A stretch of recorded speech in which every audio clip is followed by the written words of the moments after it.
The official brackets for the NCAA Wrestling Championships are out, and I'm going to analyze the top seeds in each and every weight and let you know why guys fell where they were and who has a good shot of winning the tournament. So let's stop stalling and start talking wrestling.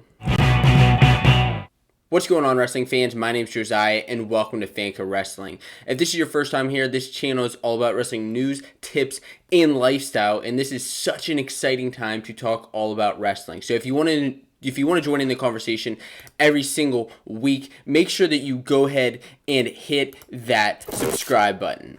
Now, let's dive into these brackets. The brackets were released on the official NCAA Wrestling Selection Show. And now I'm going to tell you about where each of these guys fall, starting off at 125 pounds. And at 125 pounds, of course, the top seed at this weight is Spencer Lee. I don't think there's any surprise there that Spencer Lee gets the top seed, the two-time returning national champion. Now, a couple of these other guys that fall into place here, you have Patrick Glory, Nick Piccinini, and Spencer Lee, who were all conference champions. Now, the guy falling in at number 4 from Virginia is Jack Mueller. Jack Mueller made the NCAA finals last year, and you may be wondering, why is he at number 4? Well, that's because he actually lost at his conference championships in the ACC to Jacob Camacho of NC State, making him kind of drop a little bit. He was undefeated going into conference championship weekend, but he did come out with one blemish with a loss, so he did have to drop a couple of pegs. Then, you have a couple of these guys rounding out the top 8, but I don't think 125 is necessarily that big of a surprise. So we're moving on to 133 pounds. And as I move on here, please let me know who your picks are at each weight. I will be diving into some of my picks later on in some other videos coming into this upcoming week. Now, at 133 pounds, the top seed here is Sebastian Rivera. And that's not necessarily that big of a surprise. I think the biggest surprise here is, how is RBY at number 5? Why is he at number 5? Does this make any sense? Well, he does have a loss to Sebastian Rivera in the Big Ten Championship. He lost to Rivera in the finals. Now, the other thing here is, yes, he did place above Seth Gross at Big Tens, but he didn't beat him. He does have a win over Austin DeSanto, which gives him that seed above him there. But as far as these other guys, Chaz Tucker and Mickey Philippi, both of these guys are conference champions.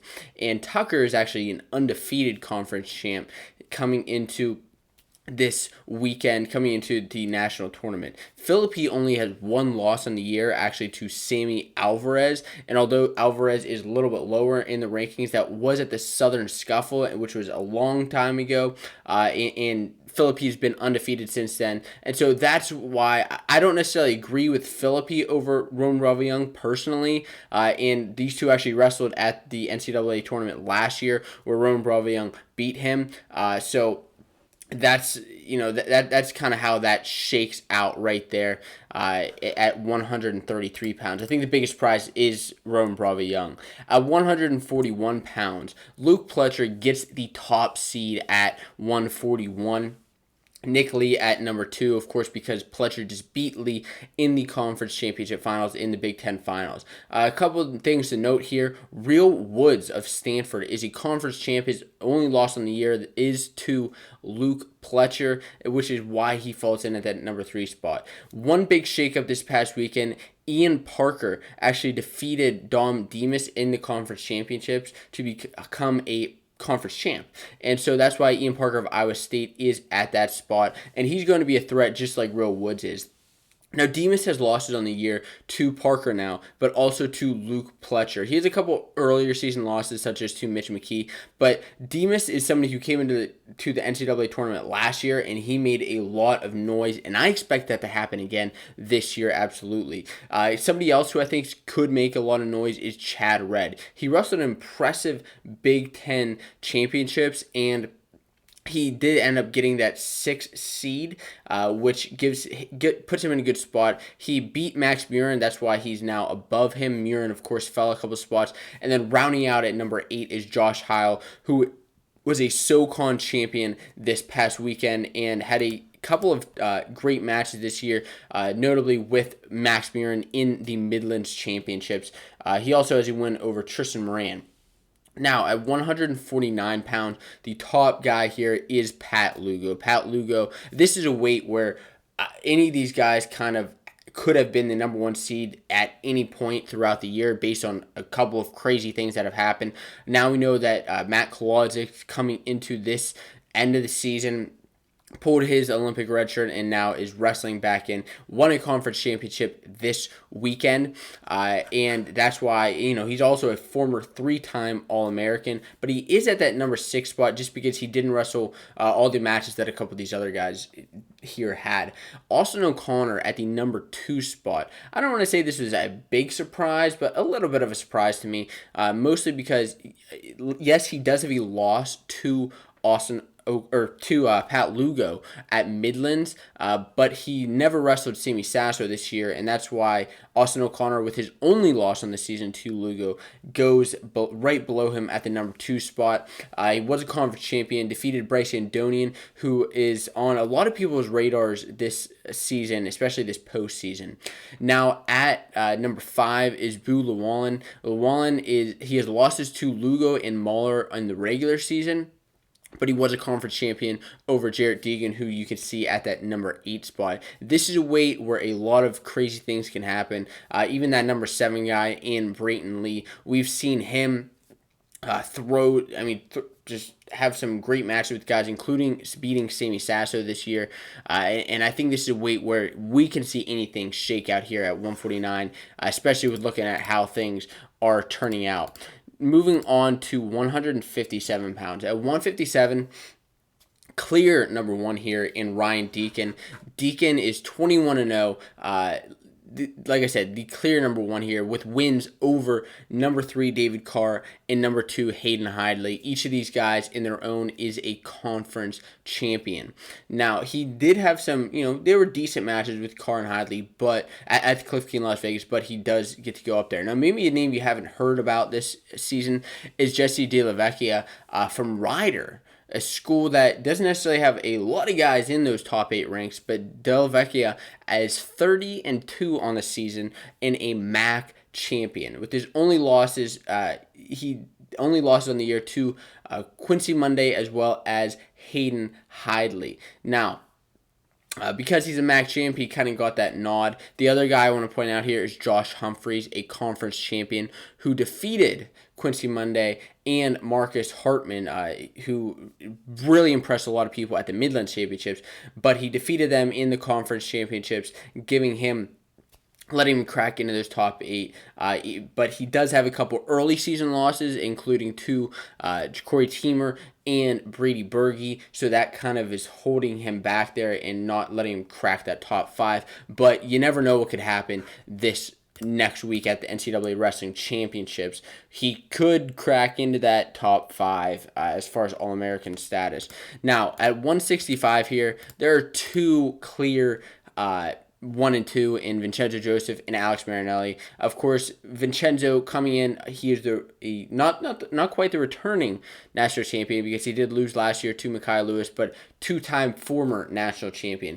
Alex Marinelli, of course, is seeking his first NCAA title, just coming off of 2 Big Ten titles, defeating Vincenzo Joseph for the second time at Big Tens. The third guy who I think is also a clear number 3 is Shane Griffith. Maybe he doesn't have the quality of competition that Vincenzo and Marinelli had this year, but he is 28-0 from Stanford, is Shane Griffith, the freshman, who just recently has a win over Josh Shields, who you can see at that number 6 spot. The other freshman I want to mention is Travis Whitlake, 28-2, Big 12 champion. Although he does have losses to Marinelli and Griffith, that's why he does come in at that number 4 spot, but a great spot for him. The other guy who snuck in here was David McFadden, who, yes, has a couple of losses on the season already, but even with a loss this weekend, losing the ACC championships, losing out to Jake Wenzel of Pitt, he still finds a way to crack into that top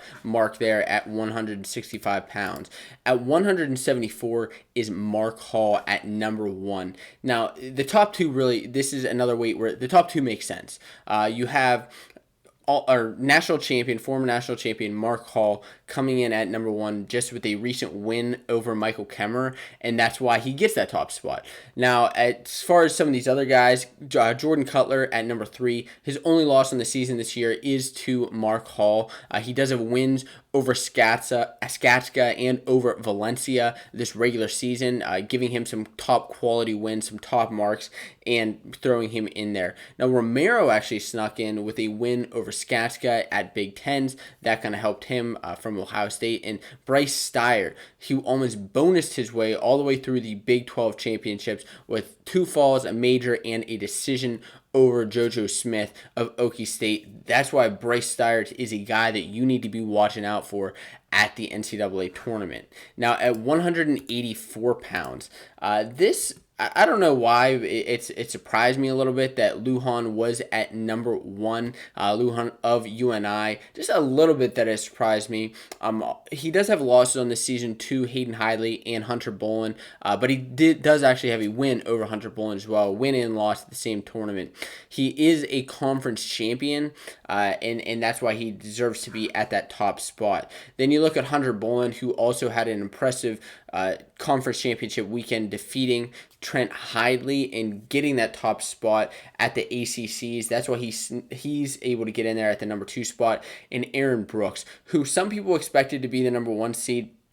I don't necessarily know that I would expect him to be the number 1 seed, even though he was a Big Ten champ, defeating Caffey in the Big Ten finals with an impressive pin over Taylor Vance of Nebraska in the semifinals. So Caffey, Aaron Brooks, yeah, he gets that number 3 spot, and he'll have a battle for the NCAA title. You look at Dupre, conference champ with wins over Hidley, Bonacorsi, and Venz this season. That's why he gets in there. Interestingly enough, you look at these top 8, none of them are All-Americans except for Taylor Vance. 184 is just a wide open weight now that Zahid Valencia is out.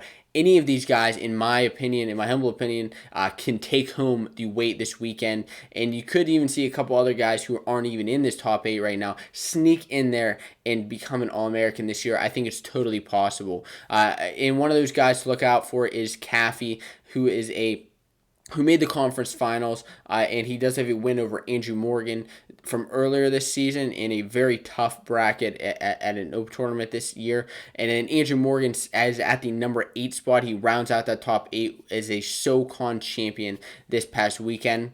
And right outside are Nino Bonacorsi and Montalvo, 2 guys to be looking out for. An exciting weight is 184. Now at 197, Colin Moore as the number 1 seed.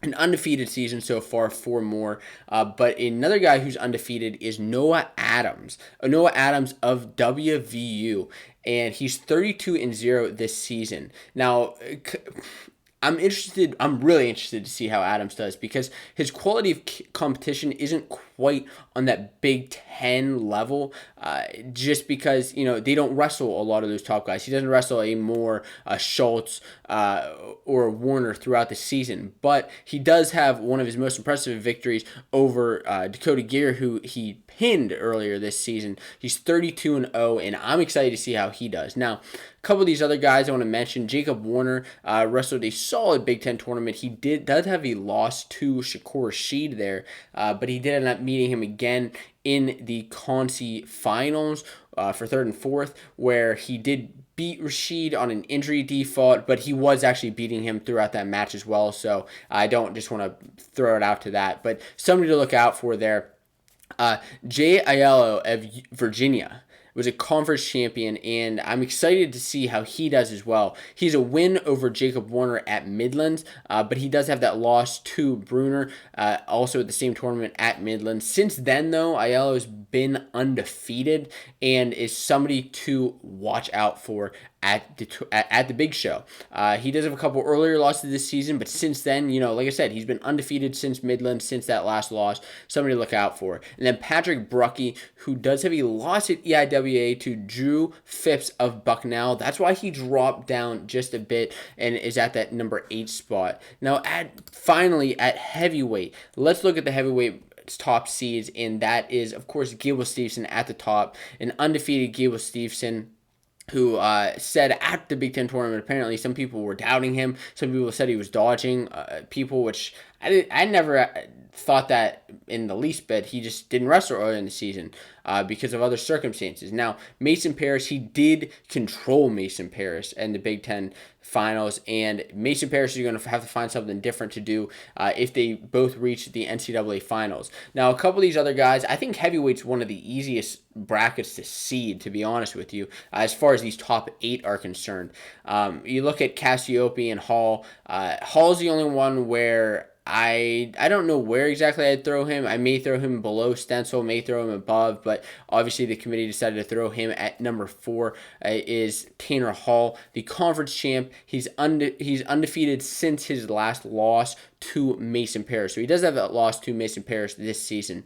Whereas Matt Stencil from Central Michigan, 30-4 this season, is another, again, a conference champion, but he has losses to Cassiope and Parris.